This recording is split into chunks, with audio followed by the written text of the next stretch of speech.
Empty streets have become the new normal during the COVID-19 pandemic. Thousands laid off or furloughed, stores shut down, public gatherings banned, travel restrictions and physical distancing imposed, as a third of the world practices some form of a lockdown to slow down the spread of COVID-19. And all of this is having an impact on our global economy. Industries like airlines, import-export companies, tourism, retailers, events, restaurants, and many other non-essential services have been hit, some harder than others. The United Nations says we may see a $2 trillion shortfall in our global income and a $220 billion hit to developing countries, excluding China, because of COVID-19. It's catastrophic. We've never seen anything like this. We have a huge portion of the economy and people under lockdown, and that's going to have a huge impact on what can be produced and not produced. Many services have been able to go digital in an effort to continue running their business, such as e-learning, online fitness classes, food and grocery delivery services, and telecommunication apps. We're seeing this massive push that's going to result in all kinds of services being available remotely that previously weren't. And many companies have been able to adapt to working from home, a new pattern that seems to be forming as a part of our new reality. I think this is certainly going to be one of the long-term legacies of this crisis, is that people will work differently and will interact differently. The crisis is going to motivate capability development and the energy and imperative to move to digital. But there are many industries that can't switch to a digital platform and continue functioning, such as hair salons, spas, events, movie theaters, and the tourism industry. 80% of the Canadian economy is services. Most of those services require some kind of a personal touch, not all, kind of necessarily high touch, but and those businesses are really just kind of getting slammed. So if they can't pivot to digital online fulfillment and purchase, then they're basically shut down. So if you're in that worst case scenario of can't transform my business model into digital, and if you're a non-staple type of purchase and you have low financial resilience, access to cash and credit, that's where we're going to see carnage first. But a particular industry that is experiencing both the positive and negative effects from COVID-19 is the oil industry. While the steep decline in gas prices isn't good for countries which rely on oil exports, it's a good thing for consumers and can be a benefit to the global economy. An oil price decline of this magnitude is typically a significant benefit for the global economy in a sort of synchronized downturn, because yes, oil exporting countries have a lot less revenue, but they constitute a much smaller share of global consumers than the oil importing countries do. And when you want a global recovery to begin or strengthen, you really have to have the largest number of people face a declining price of an item that they always buy, namely oil. So overall, this is a benefit, in my opinion, in the short run for the global economy.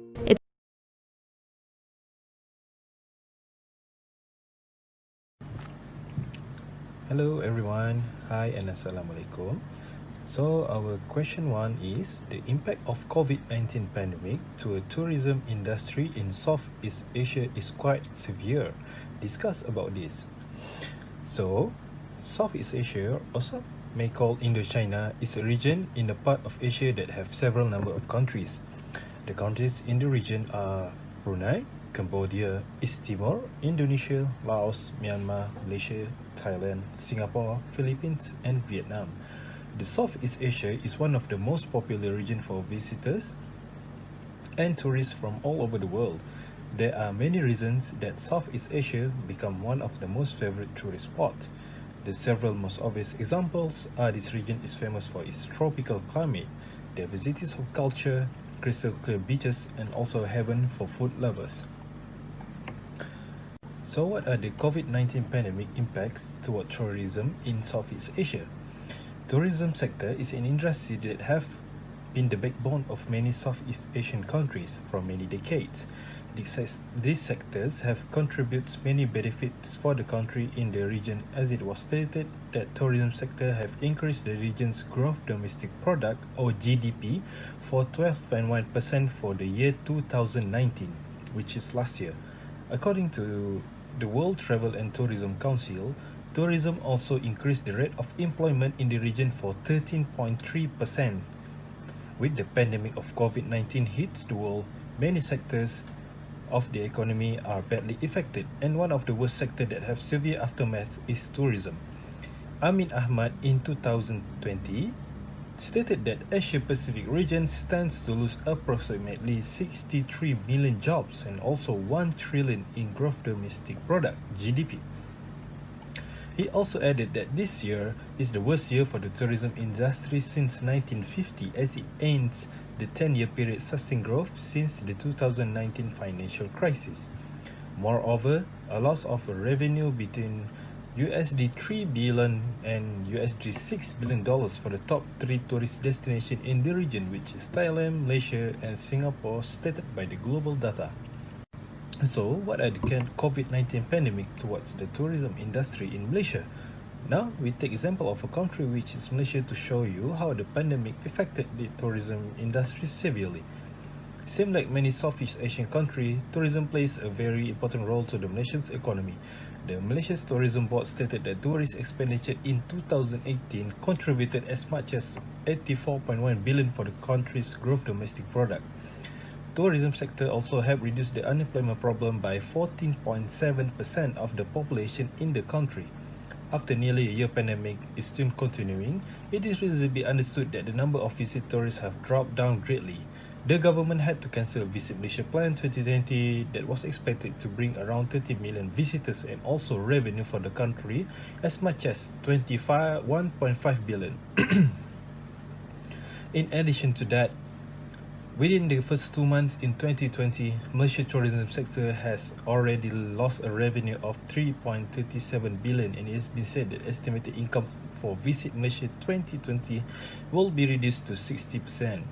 According to Jennifer Kim Lian Cheng and Vector T. King in 2020, in February 2020 this year, there were already 2,041 employees in the hospitality industry that are already been laid off, while 9,773 are unpaid and 5,054 were forced to given pay cut.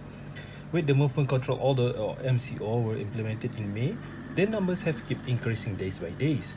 Famous tourist hotels such as Le Meridian, Shangri-La at Tanjung Aru and Sutra Harbour Complex, which normally have the rates of more than 19% in 2019, have dropped to 10 or 12% this year due to the pandemic. In addition to that, the Malaysian Budget Hotel Association (MBHA) have calculated that the estimated loss of 370 million until the month of May, which indicates that tourism sector have really been impacted with the pandemic. Many of the budget hotels have started to let go of their ownership and sign up to companies like Oyo Hotels and Homes, which are franchise and lease business.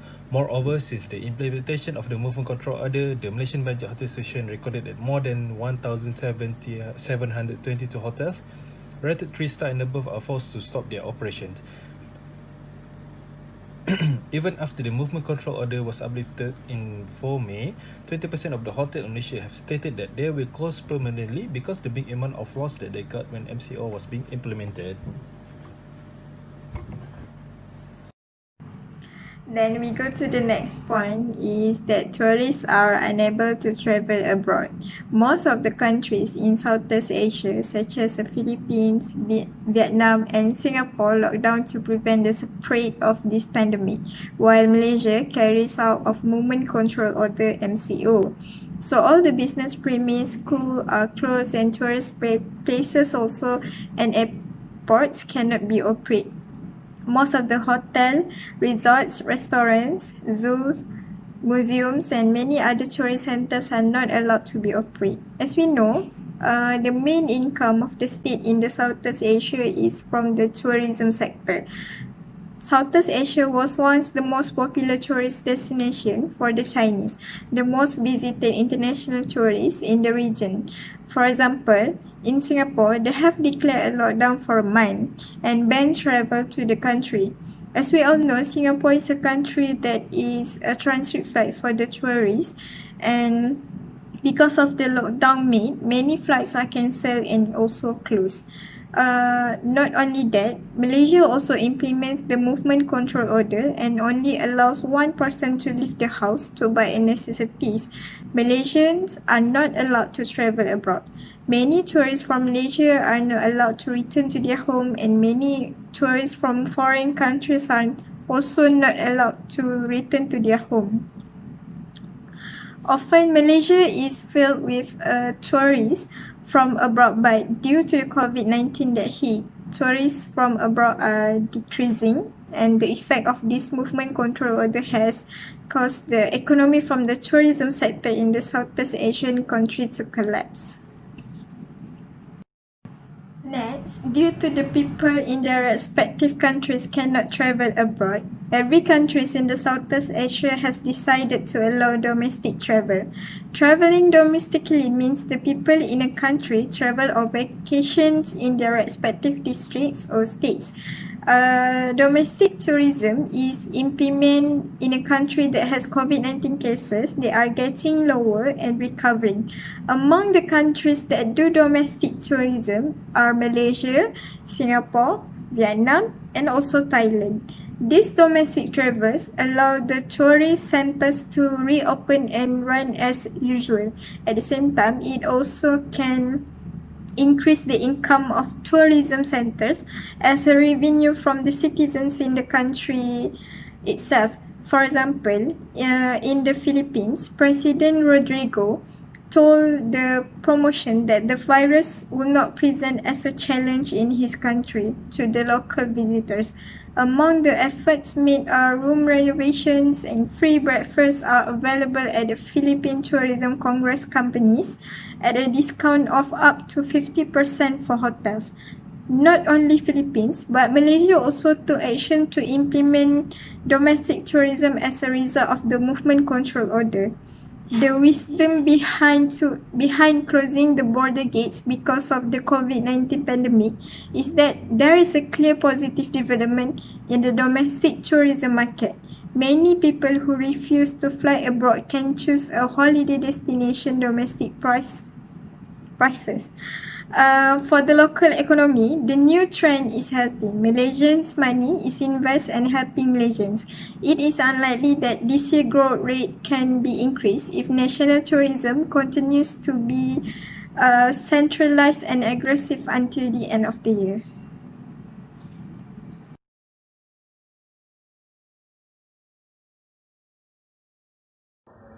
First of all, the impact of COVID-19 on tourism industry is the hotel industry. This is because the hospitality sector is one of the hardest with a real economic impact. Based on the daily data in United States, there are 8.3 million Americans who are working in the hotel industry has been paid 85%. This may cause the most workers on hours receiving an average salary of $13. That would mean that hourly staff in the United States have lost around 2.3 trillion in earning a week, considering a normal 36-hour week. It was affect the hotel industry income because of the COVID-19, and the hotel industry need to lay off their employers, and some of hotel had to be closed because it could not afford to generate income to pay employees salary and hotel facility. While in Malaysia, there are a lot of hotels that was officially closed. For instance, the Putri Pacific Hotel in Johor Bahru officially closed on 8 August 2020 because business severely affected by no visit of Singaporeans due to COVID-19. Other than that, nowadays the hospitality industry can only to generate income from domestic customer only. Next, the COVID-19 pandemic is impacting the global food industry as government closed restaurants and bars to slow the spread of the virus. Across the globe, the regular traffic of restaurants fell dramatically compared to the same time in 2018. Moreover, restaurant closures have resulted in ripple effect between the related industries such as food production, liquor, wine and beer, food and beverage shipping. Based on the social impact of the COVID-19 in Ireland, all bars and pub need to stop operating instantly. This is because to prevent the spread of the COVID-19 to become more widespread and to reduce the number of cases that are getting higher and higher, and it's able to affect the economic income and life of the people in the country. Where in Malaysia, the McDonald's closed their dining in on mid-March when the movement control order began, and the operation was reduced to takeaways only. Other than that, there are some restaurants have survived the pandemic effect and reopened for dinner, but there has been reported that many customers have tended to prefer either queuing for takeaway and using the online food ordering system to deliver takeaways to their home instead.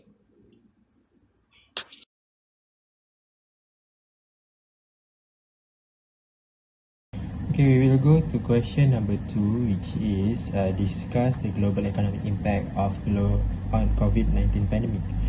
So, as the pandemic of COVID-19 had already become a reason for multiple business to close down, like the supermarkets that seem to be empty at the first phase of lockdown, on that of the reason, most of the economists afraid and predicted that this pandemic could lead to global inflation. So inflation can be defined as a continuous increase in the general price levels of goods and services in a country. This inflation measured as the annual percentage change in the price of goods, and that is necessary in life in the particular country. Like what I stated before, this inflation often expressed as a percentage that it indicates decrease in the purchasing power of a nation's currency that been infected. So there are many sectors that it seems very fragile and had a huge impact because of this pandemic. There are many sectors such as tourism and travel related industries, restaurant, hotels, support event and event planner, and many more. Not to be missed, there will be also an overload of health system. Inflation can be categorized into 3 parts, which are demand pull inflation, cost push inflation, and also built-in inflations. So demand pull inflation is a rise on the general price levels as a result of excess of the total spending. So cost push inflation then can be defined as a rise in general price levels as a result from an increase of a cost production. And however, for imported inflation, it can be defined as an inflation that exists when the country imports goods from one country that is facing an inflation. So as from pandemic COVID-19 scenario, it could be linked to each other if many sectors that is being affected by this pandemic and they have to shut down and close their business.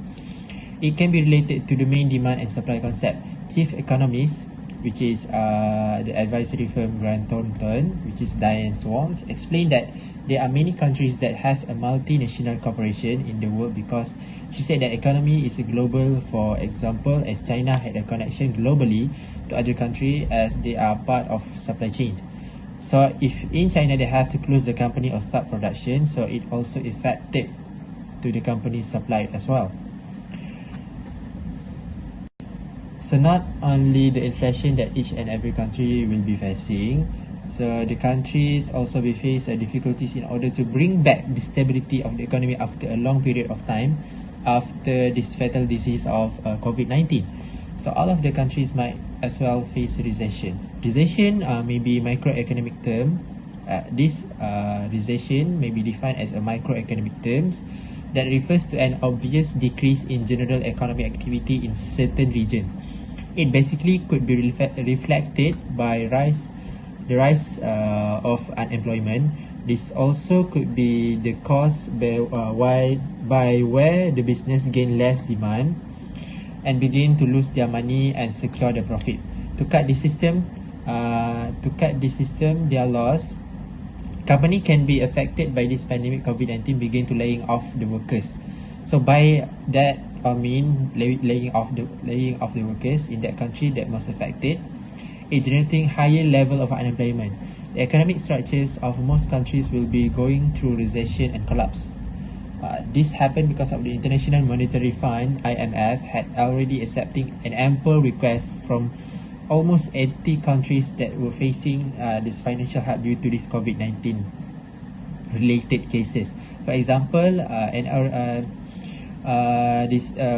due to this impact of COVID-19 on global economy structures by Irfan Maha, Prime Minister of Pakistan, which currently Imran Khan, been requesting from IMF to help Islamabad to fight against novel coronavirus. Most of the economists had done a prediction whereby this recession might happen because there's still no one knows how long this pandemic will continue and still difficult and hard to predict the end of this pandemic. There would be countless of industries that can be named off that was affected by the global pandemic that reshaped the world economic landscapes. The oil and gas industry is one of a notable affected industry. Based on the case study chosen, the travel restriction bans and extensive lockdown nationwide are the number one factors that contributing to the abrupt decline in the consumption of energy, therefore bringing down the crude oil prices to all the producing and the oil exporting countries. The oil and gas activities such as drilling and production are among the crucial affairs to the employer that supply countless jobs around the world that contribute to quite a large number for the gross domestic product GDP in oil-producing nations. This is because the oil is consumed in various manufacturing industries and transportation, so when the demand is high for the crude oil, business that depends on the oil, such as manufacturers and airlines, will make the producers' earnings surge rapidly. The lockdown that imposed by most of the countries successfully slowing down the oil production because the people are required to stay and working from home if there are no immediate things that require them to go out, resulting in no demand from the public to the oil industry. For example, the price of a barrel for West Texas Intermediate WTI, which is the benchmark for the United States oil, fell as low as negative $37.63 a barrel, while the Brent crude, the benchmark used for the rest of the world, is dropping to less than $26 a barrel. And the producer also have to offer to pay for the buyers to take their oil so that they will have the space to store all the oils. This phenomenon happened for the first time in their history because they could not get the oil distributed to the other countries. This COVID-19 situation have turned to be a nightmare for those oil producers because of the decline in oil usage worldwide. The world now owns more the crude oil than we can use. The decreasing in oil price definitely draw much more loss to the producer rather than the businesses and consumer, as they are most likely to be benefit from it. The consumer and airline business can enjoy the cheap price. The airline can finally cut down their ticket pricing because of this, but unfortunately, the restriction on traveling even on the road, making everyone grounded, bring back the situation back to square one as they could not fully get to enjoy this privilege. Today, I would like to talk about the global economic impact of COVID-19 pandemic. It can be seen through the declining flow of tourism sector and the increasing rate of unemployment. The effect of global economy can be seen through the declining flow of tourism sector. The tourism sector was highly open, but it was severely disrupted by the global pandemic of COVID-19. Due to the global pandemic, the tourism sector was severely affected because of the lockdown policy, such as movement control order implemented by the Malaysia government. The moving restriction banned all the tourists from traveling, whether the international or domestic tourists. The industry that related to the tourism sector will also affected by the pandemic due to the nature of the sector, which is often linked to people travel. The sector was badly affected by pandemic because of international travel bans. Next, we move to the example of affected tourism activity due to the pandemic. Firstly, the outbreak of COVID-19 has exposed a serious risk to the Visit Malaysia 2020 campaign, as 50% of the tourists are originated from Singapore and China.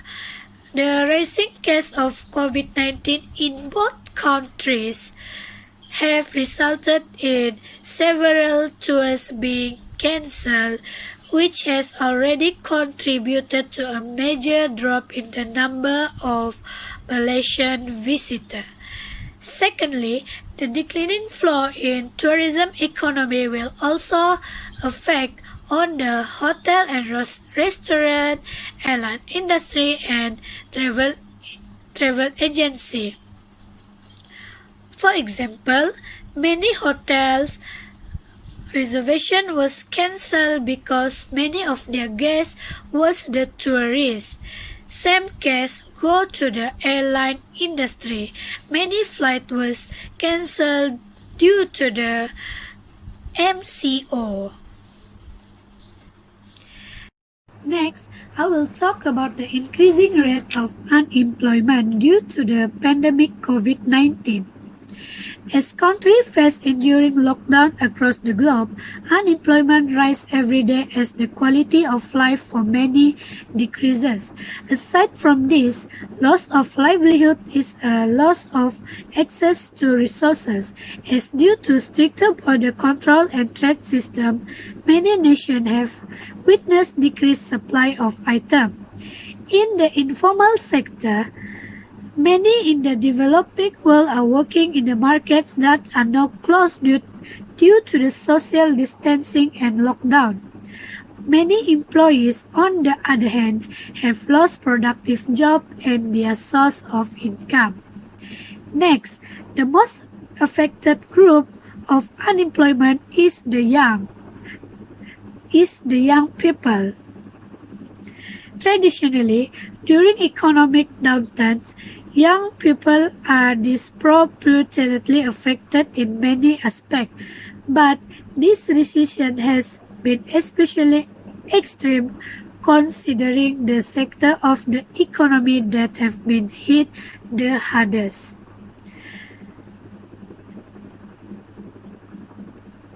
The figures show that in July to September, 174,000 fewer 16 to 24 years old were working compared to the previous 3 months. For example, the unemployment rate can be seen through the Malaysia labour market that felt the brunt of the government-imposed movement control order due to the COVID-19 pandemic, with unemployment spiking from 5% in April, the highest since 1990.